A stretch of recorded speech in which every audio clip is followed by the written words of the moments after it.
अभी तो डिसीजन एक ले लिया, 30 रुपए से पेट्रोल की प्राइस बढ़ा दी है। तो I think suddenly they want कि आईएमएफ के प्रोग्राम हो जाए and eventually I guess this is going to work out now. आज हम अगर प्राइस बढ़ा देंगे तेल की तो हमें तेल आगे अवेलेबल भी रहेगा, अगर हम प्राइस नहीं बढ़ाएंगे तो हो सकता है अवेलेबल ही ना हो। ठीक है, so this is a decision, same goes for gas, same goes for everything else. यही चीज कर करके we have wasted all of our gas resources, indigenous gas के जो रिसोर्सेज थे वो हमने बिल्कुल जाया कर दिए। Now we have to import gas. I'll give you an example, Karachi में जो ग्रीन लाइन है उसकी कॉस्ट तकरीबन भी 40 अरब रुपए थी। दैट इज जस्ट वर्थ 14 या 13 डेज ऑफ सब्सिडी जो कि हम देते हैं। जितनी सब्सिडी हम दे चुके हैं पिछले 3 महीने में, उतने में तो पूरे मुल्क में आप मेरे हाल से 8 या 10 मास ट्रांजिट के सिस्टम लगा सकते थे। अस्सलाम वालेकुम, मैं हूं फारूक बलोच और आप देख रहे हैं मेरा यूट्यूब चैनल। पाकिस्तान का बैरूनी कर्जा एक बहुत ही अहम मसला है। मैंने लास्ट टाइम अभी रिसेंटली चेक किया था, 131 अरब डॉलर का कर्जा आ चुका है हमारे ऊपर। शायद इससे ज़्यादा ही हो गया अब तक।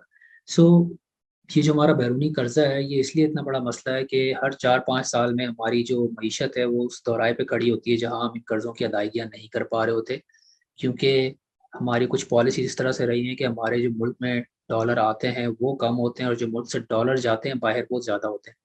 यानी हर एक डॉलर जो हम कमाते हैं एक्सपोर्ट्स के ज़रिए या दूसरे ज़राए से, उसके बदले में हम समझ लें $2 या $3 खर्च कर रहे होते हैं जो सस्टेनेबल नहीं है। तो हमारे पास डॉलर के रिजर्व जो हैं वो कम होते जाते हैं क्योंकि इसी गैप को हम फिल करने में लगे होते हैं। ये खसारा मुसलसल रहता है और फिर हम डिफ़ॉल्ट की नौबत पे आते हैं। यानी जब हमारा दिवालिया निकलने वाला होता है फिर हम आईएमएफ के पास जाते हैं, सऊदी अरब के पास जाते हैं, चाइना के पास जाते हैं, भाई डॉलर दे दो।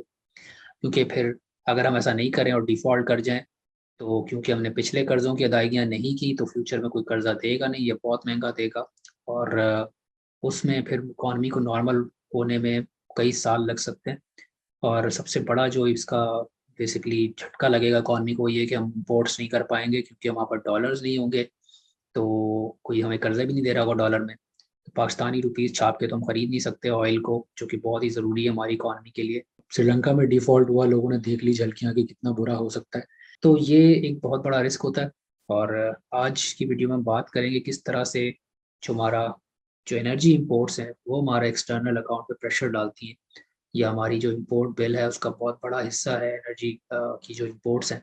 और किस तरह से जो हमारी सप्लाई चेन्स है एनर्जी की, वो कंजम्पशन हो, डिमांड हो, इंपोर्ट्स हो, पूरा का पूरा सेक्टर जो है वो किस तरह से इसके साथ मुंसलिक है हमारे एक्सटर्नल अकाउंट के साथ और इवेंचुअली हमारे बैरूनी कर्जों के साथ। और क्या प्रॉब्लम्स है हमारी एनर्जी सप्लाई चेन्स के अंदर, कैसे उनको फिक्स किया जा सकता है, हम यहाँ आए कैसे इस सिचुएशन में, और आगे वे फॉरवर्ड क्या है, कैसे निकल सकते हैं। और इस पर मुझे ज्वाइन करेंगे अमार हबीब खान जो एक्सपर्ट हैं इस एरिया में। अस्सलाम वालेकुम अमार, कैसे हैं आप? जी अस्सलाम वालेकुम, क्या हाल है, कैसे हैं आप? अल्लाह का शुक्र है, काफ़ी अरसे से बातचीत हुई थी, first time face to face आप। बिल्कुल। नहीं नहीं, I am sorry for the slight delay. Light गई हुई थी मेरी, तो just like charge my devices and everything. पहला तो एक ऑब्वियस क्वेश्चन मेरा है कि बिल्कुल आसान अल्फाज में एक नॉन टेक्निकल बंदे को बताएं कि ये जो हमारा बैरूनी कर्जा है बेसिकली ये क्यों इतना बड़ा मसला है? यार ये मसला इतना बड़ा इसलिए है क्योंकि हम लोग जो हैं इंपोर्ट जो करते हैं वो डॉलर में करते हैं। हम तेल इंपोर्ट करते हैं, मेजर हमारी इंपोर्ट क्या है, हमारी मेजर इंपोर्ट है ऑयल और एलएनजी और इस टाइप की चीज़ें, एनर्जी इंपोर्ट्स है, तो उसके लिए हमें चाहिए थे डॉलर। जब डॉलर आपके, और डॉलर आप किस तरह कमाते हो, दो तरीके हैं डॉलर के, या तो आप एक्सपोर्ट करो, कोई चीज़ आप एक्सपोर्ट करोगे उससे डॉलर आप कमाओगे, या दूसरा तरीका ये है कि आपके मुल्क में रेमिटेंसेस आएंगे, लोग बाहर से डॉलर मिलेंगे। ठीक है, तो डॉलर इन डॉलर आउट का कॉन्सेप्ट है। इंपोर्ट आप करेंगे उसके लिए आपको डॉलर चाहिए होंगे, अगर आपके पास डॉलर सफिशिएंट डॉलर्स अवेलेबल नहीं होंगे तो you will have to borrow those dollar, यानी कि आपको जो है वो उधार पे लेने पड़ेंगे वो डॉलर, जिसकी वजह से आपका एक्सटर्नल डेट जो है वो बढ़ता जाता है, डॉलर बेस्ड डेट, क्योंकि आप डॉलर में बोरो करते हो और फिर आप इंपोर्ट की पेमेंट करते हो। This is the broad outline. और ये कितने सालों से ये चल रहा है मुद्दा? नहीं, ये तो काफी अरसे से चल रहा है, मुझसे एक्सटर्नल डेट जो हमारे पिछले को 15 साल से कंसिस्टेंटली इंक्रीज हो रहा है ये। और आई वुड स्टिल से कि अभी एक्सटर्नल डेट हमारा कोई बहुत ज्यादा नहीं है। एक्सटर्नल डेट टू जीडीपी अगर हम देखें तो एक सर्टेन रेंज में मैनेज हो रहा है। अभी टोटल कितना डेट है? आई जरूर थिंक बढ़ा मैंने है। लास्ट चेक किया था 131 बिलियन डॉलर था शायद। मैं अभी as a percent of GDP आपको बताऊं, 30-32% है, इससे ज्यादा नहीं, इसी रेंज में चल रहा है, इतना कुछ सब्सटैंशियल इंक्रीज नहीं है इसमें। कितनी इंपोर्ट्स कर रहे हैं एनर्जी की मंथली या एनुअल डॉलर टर्म्स में, और जो ओवरऑल इंपोर्ट्स है उसका कितना परसेंटेज है? कितनी कर रहे हैं? आई थिंक हम तकरीबन 15 to 18% of 20% of a total import should be energy. ये मुझे एग्जैक्ट नंबर देख के बताना पड़ेगा आपको। बेसिकली क्रूड ऑयल होता है जिसको हमारी रिफाइनरीज रिफाइन करती हैं एंड फर्नेस ऑयल और पेट्रोल और डीजल में कन्वर्ट करती हैं। इसी तरह हम डायरेक्टली भी जो है पेट्रोल इंपोर्ट करते हैं या डीजल इंपोर्ट करते हैं, और इसमें एलएनजी भी होती है, और आई वुड से कोल को भी इसमें काउंट कर लें, कोल भी होता है। सो ये सारे एनर्जी। ठीक है। अच्छा, और अब ठीक पता, अब तो मेरे ख्याल में हर आम आदमी को पाकिस्तान पता चल गया कि हर 4-5 साल में हम डिफॉल्ट की सिचुएशन पे चले जाते हैं, एज यू एक्सप्लेन ऑलरेडी, कि जब डॉलर्स नहीं होते हैं उधार लिए जा रहे होते हैं, फिर हमारे रिजर्व्स बहुत नीचे हैं, तो हम भाग रहे होते हैं आईएमएफ के पास, सऊदीया के पास, चाइना के पास। तो अभी पहले तो आईएमएफ की बात कर लेते हैं कि अभी फिर हम आईएमएफ के पास, जो बेसिकली स्टेल हुआ था प्रोग्राम, उसको रिज्यूम करने के लिए गए। तो मुझे ये बताएं कि हम इस नौबत में आए कैसे हैं, how did we get into this in the first place? देखें, इसमें वी नॉर्मली हमारा हर 3 से 4 साल बाद जो है ये एक साइकिल जो है हम चलाते हैं कि वी इम्पोर्ट अ लॉट, हमारी एक्सपोर्ट्स इतनी नहीं बढ़ती हैं, then we need more dollars. इस दफ़ा हम क्यों आए? इस दफ़ा बच जाते हैं। इस दफ़ा हम इसलिए आए क्योंकि इंटरनेशनल मार्केट में प्राइसेस काफ़ी इंक्रीज हो गई, हर चीज़ की, कमोडिटीज़ की, ऑयल की इंक्रीज हो गई, एडिबल ऑयल की प्राइस इंक्रीज हो गई। इन सारी चीज़ों की प्राइसेस जब इंक्रीज हुई, सो क्वांटिटी हम वही इंपोर्ट कर रहे थे। लेट्स से अगर हम आज से 1 साल पहले 1 बैरल ऑयल इंपोर्ट करते हैं तो हमें $60 का पड़ता है या $65 का पड़ता है। वही बैरल आज हमें $120 का पड़ रहा है। तो अगर डबल हो गई उसकी कीमत, इंपोर्ट उसकी डबल हो गई, मगर क्वांटिटी आपकी चेंज नहीं हुई। इसकी वजह से एकदम से प्रेशर ज्यादा आ गया। दूसरी चीज ये हुई कि जब भी किसी चीज की प्राइस इंक्रीज होती है, ऑटोमेटिकली उसकी सप्लाई डिक्रीज हो जाती है, यानी कि डिमांड, उसकी डिमांड डिस्ट्रक्शन होती है। हमने क्या करा, बजाय डिमांड डिस्ट्रक्शन करने के, फरवरी में हमने फ्यूल प्राइसेस जो हैं वो कैप कर दी कि जी ठीक। इससे ज्यादा फ्यूल प्राइस नहीं बढ़ेंगे। जब भी आप किसी चीज को कैप करते हो, किसी भी प्राइस को कैप करते हो, तो उससे एक आर्टिफिशियल डिमांड क्रिएट हो जाती है। बिल्कुल सही तो है। इसेंशियली हो ये रहा था कि हमारे पास वैसे ही पैसे नहीं थे इंपोर्ट करने के लिए, because it was too expensive. अब हो ये रहा है कि हमने उसको कैप कर दिया, जिसकी वजह से लोगों ने फ्यूल और इस्तेमाल करना शुरू कर तो दिया, बजाय डिमांड इसके कि में कमी डिमांड नहीं आई। डिस्ट्रक्शन हो। बिल्कुल, डिमांड में डिमांड कमी में नहीं। कमी नहीं हुई, तो और महंगे से महंगे फ्यूल को आप इसी तरह इंपोर्ट करते रहे। हमारे एक बात बताइएगा, आपने कहा कि प्राइसेस ऊपर जा रहे थे, दुनिया में हर जगह ये प्रैक्टिस है, स्पेशली ऑयल गैस सेक्टर के अंदर, कि कंपनीज हेज करती हैं अगेंस्ट, मतलब ऑपोजिट पोजीशन लेती हैं कि अगर प्राइस ऊपर चले जाएगा तो मैं फ्यूचर्स में या सॉफ्ट्स में वहाँ जाके बैन कुछ ऑफसेट कर लूंगा, या नीचे गिरेगी प्रोड्यूसर्स के केस में तो वो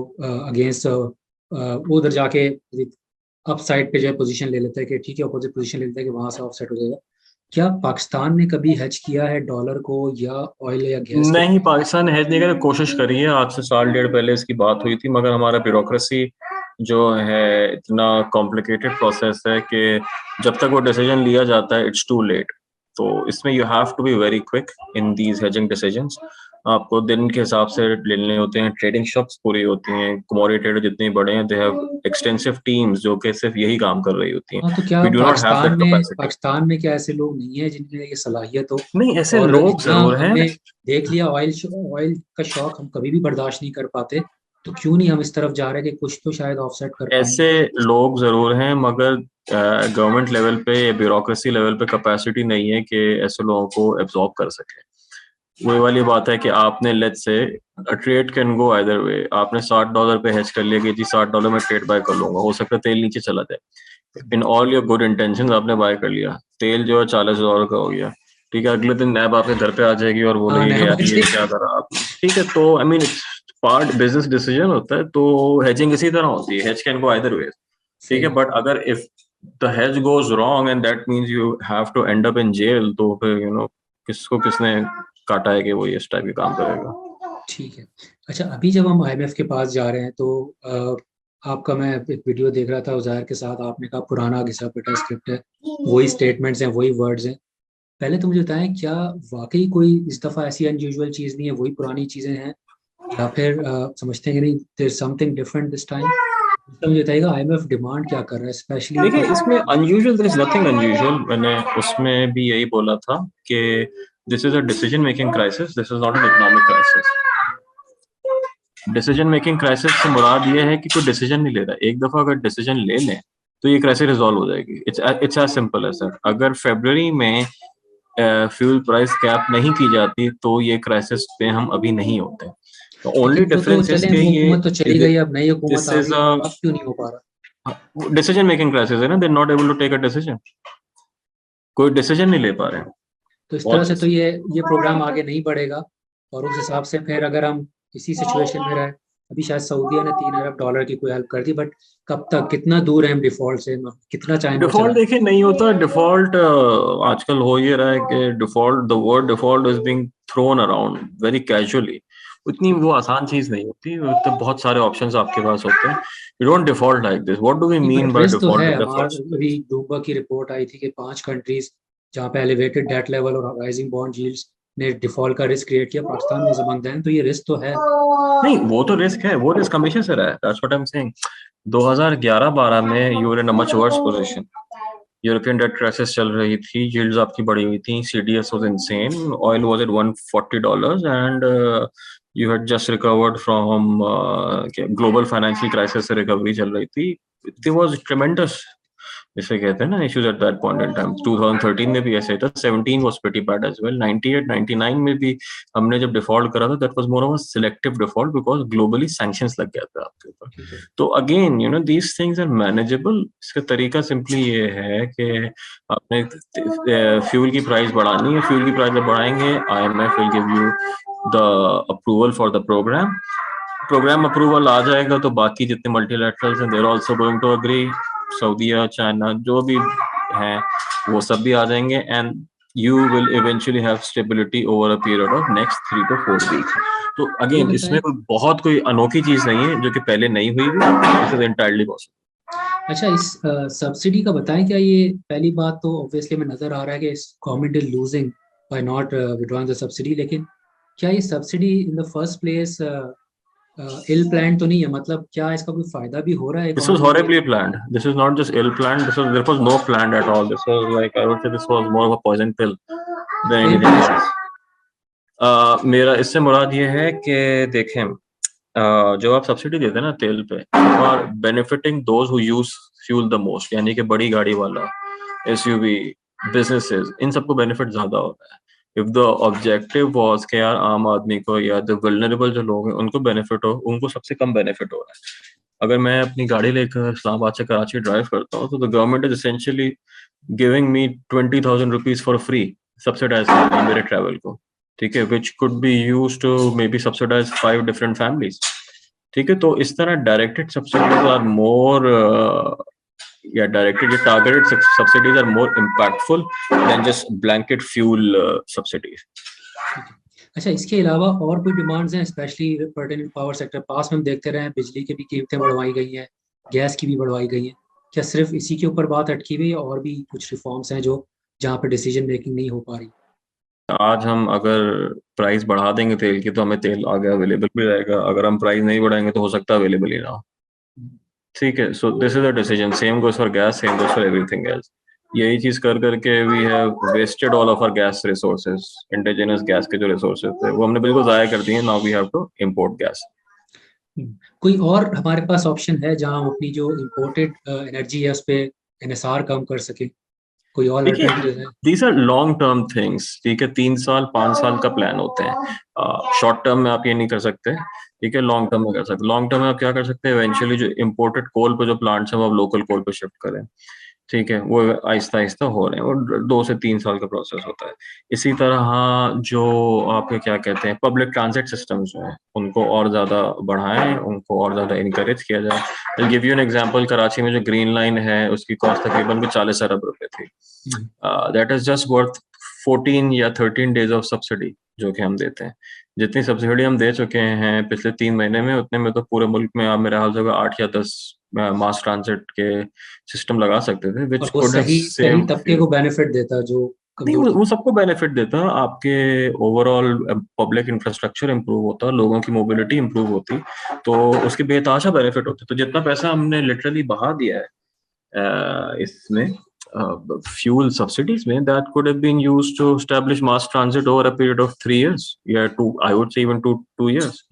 आपने इम्पोर्टेड कोल की बात की कि लोकल पे शिफ्ट हो जाए, लेकिन ऑब्वियसली पाकिस्तान में अभी शायद वहाँ तक नौबत नहीं है, लेकिन यहाँ पे वेस्टर्न वर्ल्ड में बहुत ज़्यादा प्रेशर डाला जा रहा है इंडस्ट्रीज के ऊपर, इन्वेस्टर्स के ऊपर, कि डीकार्बोनाइज करें, जो नेट जीरो के टारगेट हैं इनके। तो क्या, हम इस पे पहले ही बात कर चुके हैं पास में, लेकिन मैं चाह रहा हूँ एक बार इसको रिविजिट करें कि जो हमारे कोल पावर जो प्रोजेक्ट्स हैं, कोई स्टैंडर्ड एसेट्स तो नहीं हो जाएंगे कि उसमें शुरू में 4-5 साल, मे बी हम 10 साल देखिए कैश कोल कर की दें, जो प्राइस है ना, आगे जाके। कोल की price right now is at $400 per ton.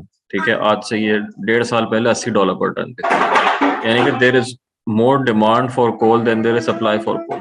इसका मतलब ये है कि डिमांड तो अभी भी मौजूद है। नेट जीरो आप बिल्कुल करें, मगर व्हेन पीपल वांट ये भी तो एनर्जी पॉसिबल है ना कि दे वांट एनर्जी। ये भी तो पॉसिबल है कि डिमांड जो है वो बेशक बड़ी ना हो, लेकिन सप्लाई ऑलरेडी कट ऐसा करना ही शुरू हुआ कर है, दे ऐसा ही जैसे। हुआ है, क्योंकि आपने कोल माइंस बंद कर दी थी, सब कुछ कर दिया था, एकदम से उसकी जो है वो कीमत बढ़ गई। तो coal will stay, yes it will be, there will be a gradual shift.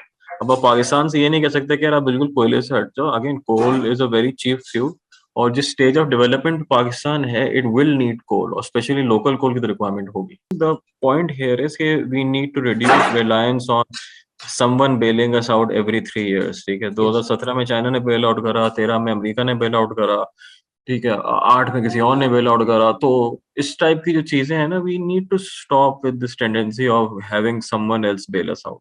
वो कैसे करना है? एक्सपोर्ट बढ़ाएं, आईटी एक्सपोर्ट्स बढ़ाएं, मर्चेंडाइज एक्सपोर्ट्स अब इतनी नहीं बढ़ा सकते, टेक्नोलॉजी एक्सपोर्ट्स बढ़ाएं, इंपोर्ट सब्स्टिट्यूशन ही बोलूंगा, एनर्जी डिपेंडेंस, जैसे मैंने आपको इसका बोला, मास ट्रांजिट बोला, ये छोटी छोटी चीजें होती हैं, इवेंचुअली ये दे ऑल सम अप। हाँ, इसमें तो कहाँ गुंजाइश है? स्पेशली एक्सपोर्ट तो फौरन नहीं बढ़ेगी, लेकिन इंपोर्ट्स अगर हम कट करते तो कहाँ गुंजाइश इंपोर्ट है? आप एक हद तक कट सकते हैं, इतने नहीं कट नहीं कर सकते। Hmm. There just so much you can do, because अगर आप as a percentage of GDP देखें, इंपोर्ट्स पाकिस्तान की काफी लो हैं। नॉर्मली जो डेवलप हमारे पीयर कंट्रीज जो हैं, वो 18 से 20% की imports as a percent GDP होती है। हम लोग we barely at lot like 10% या 9%। सो ऐसा नहीं है कि हम कोई बहुत ज्यादा इंपोर्ट कर रहे हैं, प्रॉब्लम ये है कि हम एक्सपोर्ट ज्यादा नहीं कर रहे हैं। So we need to export more. अच्छा, इस वक्त जो हमारा पीक डिमांड का सीजन मेरे ख्याल में चल रहा है या आने वाला है जून में। लास्ट टाइम हमारी बात हुई थी तो पता था कि कुछ प्रोजेक्ट्स जो है वो डिफॉल्ट कर गए, सी पैक के साहिवाल प्रोजेक्ट की हमने बात की थी। तो इस वक्त क्या सिचुएशन, क्या हमने वापस अब परचेज करना शुरू कर दी? क्योंकि अभी खबरें भी मैं देख रहा हूँ, कुछ आउटेजेस हो रहे हैं कुछ जगहों पे। नहीं, आउटेजेस हो रहे हैं, अभी मेरे यहाँ 2 घंटे लाइट गई हुई थी। तो outages are there, load shedding is happening right now. सही। So again, that's because the government doesn't have the money to buy fuel या to buy expensive fuel. Expensive fuel खरीदने से बेहतर है कि आप उसको जो है लोड शेडिंग कर दें, सीधा हिसाब है। ठीक ठीक। अच्छा, एक कंस्पिरेसी थ्योरी फ्लोट की जाती है कि आईएमएफ का डेट ट्रैप या चाइना की डेट ट्रैप डिप्लोमेसी।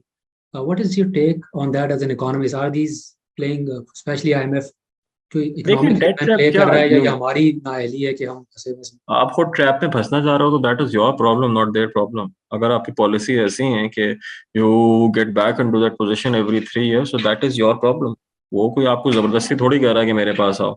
आप खुद चाहते हो कि यार हमें पैसे दे दो। In the last 54 years we've been to the IMF 23 times. On an average, every 2.7 years, we have gone back to the IMF in the last 54-55 years. तो मतलब ऐसा क्या ट्रैप कर दिया है? तो आप खुद निकलने की कोशिश कर लो, कुछ कर लो, but then again we need to take policy decision, decision making आपके सामने है।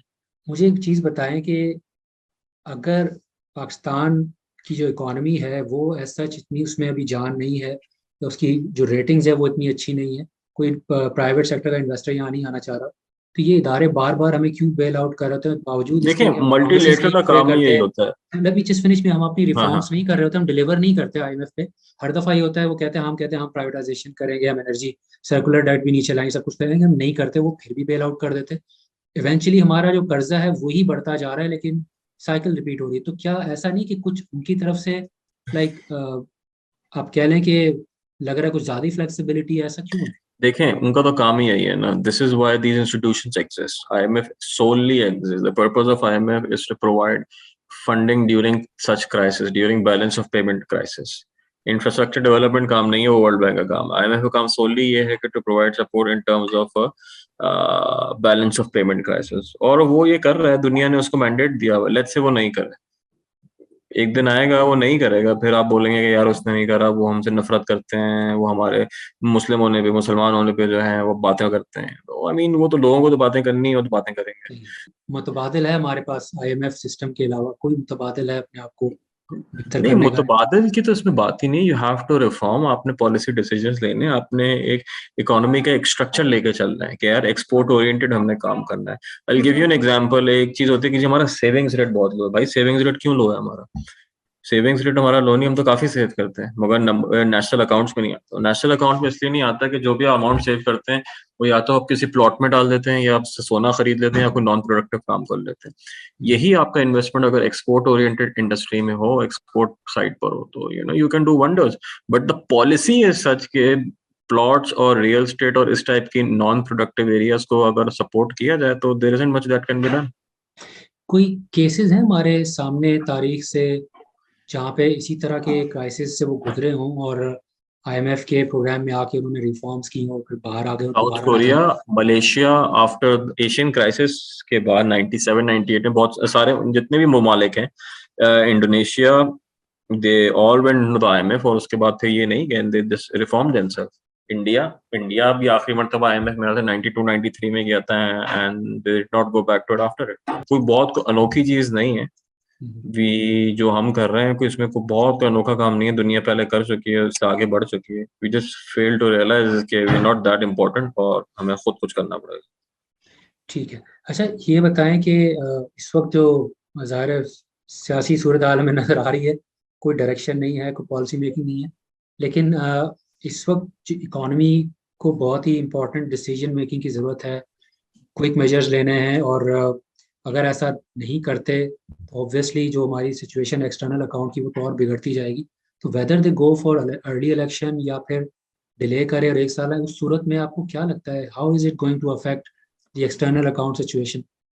देखिए अभी तो डिसीजन एक ले लिया, 30 रुपए से पेट्रोल की प्राइस बढ़ा दी है। तो I think suddenly they want कि आईएमएफ के प्रोग्राम हो जाए, and eventually I guess this is going to work out now. एक डिसीजन लेना था, they finally done it, and अगले 2 3 दिन में जो है, आई थिंक 2 3 हफ्ते में we should be in a position के हाँ हमें आईएमएफ प्रोग्राम आ जाए हमारे पास। ठीक है। सो बट अगर मैं इसको समराइज करूं तो इट इज क्वाइट पॉसिबल कि हमारा एग्जिस्टिंग प्रोग्राम जो है वो लास्ट प्रोग्राम हो, बट गिवन रिफॉर्म्स करें, डिसीजन लें जो आप कह रहे हैं कि वो नहीं ले पा रहे, ऐसा ही है? ऐसा ही है बिल्कुल। पता है करना क्या है? हाँ हाँ, मतलब again there are no surprises है। कुछ बहुत कुछ मैं बोला ना, not the first time. Countries all over the world have done it. हमारी मर्जी है कि हम कब करना चाहें। करने को हम अगले 3 साल में भी कर सकते हैं, ना करने को हम कभी भी नहीं करें। ठीक है Amar, thank you so much. I think that's pretty much it, और रियली अप्रिशिएट आप, you are no always worries. Available.